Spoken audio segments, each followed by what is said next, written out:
এখন স্টোমাকটাকে আমরা ভাগ করব। হ্যাঁ, দেখো এটা হচ্ছে আমার stomach, I hope it is visible. হ্যাঁ, এই স্টোমাকটাকে, এটা হচ্ছে সম্পূর্ণ স্টোমাক। হ্যাঁ, এই স্টোমাকের দেখো এই বরাবর যেটা থাকে, এটা তো ইসোফেগাস শেষ হওয়ার পরে তো স্টোমাক শুরু হয়। এই অংশটাকে আমরা বলছি লেজার কার্ভেচার, এই অংশটাকে আমরা বলছি গ্রেটার কার্ভেচার। ঠিক আছে? আচ্ছা, এই অংশটাকে বলছি লেজার কার্ভেচার, এটাকে আমরা বলছি গ্রেটার কার্ভেচার। হ্যাঁ, এটার সারফেস থাকে সামনের দিকে যেটা থাকছে সেটা হচ্ছে অ্যান্টেরিয়র সারফেস। হ্যাঁ, আর যেটা পেছন দিকে থাকতেছে সেটাকে আমরা বলছি পস্টেরিয়র সারফেস। হ্যাঁ, আর এই স্টমাকের এই অংশটাকে আমরা বলছি কার্ডিয়াক অরিফিস। ঠিক আছে? যদিও বা এটা অ্যানাটমিক্যাল কোনো অরিফিস না, এটা ফিজিওলজিক্যাল অরিফিস। এই অ্যানাটমিক্যাল অরিফিস থেকে একটা যদি আমরা হরাইজন্টাল লাইন টানি, তাহলে এই হরাইজন্টাল লাইনের উপরের যে অংশটা আমরা দেখছি, এই যে এই অংশটা যেটা দেখছি, এই অংশটাকে আমরা বলছি, এই অংশটাকে আমরা বলছি ফান্ডাস। কি বলি থাকি? ফান্ডাস। ঠিক আছে? ফান্ডাসটা বেশি জানতে হবে, কারণ কি এই ফান্ডাসে গ্যাস থাকে। হ্যাঁ, প্রায় 50 ml এর মতো গ্যাস থাকে। এটা পেইড কোশ্চেন, মনে রাখো।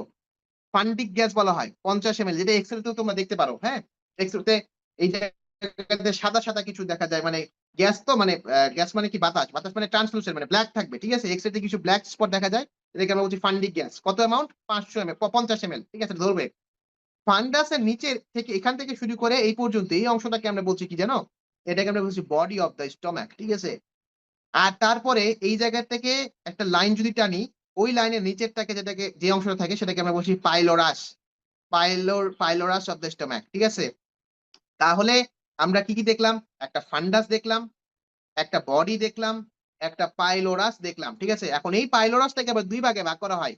এই পাইলোরাসে এখানে একটা থাকে ইনসুসুরা অ্যাঙ্গুলারিস বলে একটা টার্ম আছে। হ্যাঁ, ওখান থেকে একটা যদি লাইন টানো, তাহলে এখানে এই পাইলোরাসটাকে দুই ভাগে ভাগ করা যায়।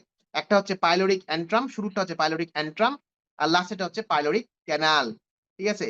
তাহলে পাইলোরাসের আবার দুইটা পার্ট, একটা হচ্ছে পাইলোরিক অ্যান্ট্রাম, এটা হচ্ছে pyloric antrum. This one is pyloric, আচ্ছা দেখো, this one is pyloric antrum and this one is pyloric canal. ঠিক আছে? এখন এই জিনিসগুলা খুবই অ্যানাটমিক্যাল, মানে তোমাকে দেখে দেখে বুঝতে হবে, মানে ভিসারা দেখে দেখে তোমাকে ফিল করে বুঝতে হবে। তো একটা বডি, সরি, এটা হচ্ছে ফান্ডাস, বডি, আর নাস হচ্ছে পাইলোরাস। পাইলোরাসকে দুই ভাগে ভাগ করতেছি একটা লাইন দিয়ে, এবং সেই লাইনটা হচ্ছে অবলিক লাইন, এবং একটা হচ্ছে পাইলোরিক অ্যান্ট্রাম, এবং একটা হচ্ছে পাইলোরিক ক্যানাল। আমি যখন স্টুডেন্ট ছিলাম তখন পাইলোরিক অ্যান্ট্রাম আর পাইলোরিক ক্যানালে আমার প্যাঁচ লাগাই যেত। ঠিক আছে? তো দেখো, মনে রাখো, পাইলোরিক অ্যান্ট্রামে এ আছে আর পাইলোরিক ক্যানালে সি আছে। ঠিক আছে? তার মানে কোনটা আগে আসবে? অ্যালফাবেটিক্যালি এ আগে আসে। দ্যাটস দ্য রিজন হয় আগের অংশটা হচ্ছে পাইলোরিক অ্যান্ট্রাম, পরের অংশটা হচ্ছে পাইলোরিক ক্যানাল। ঠিক আছে?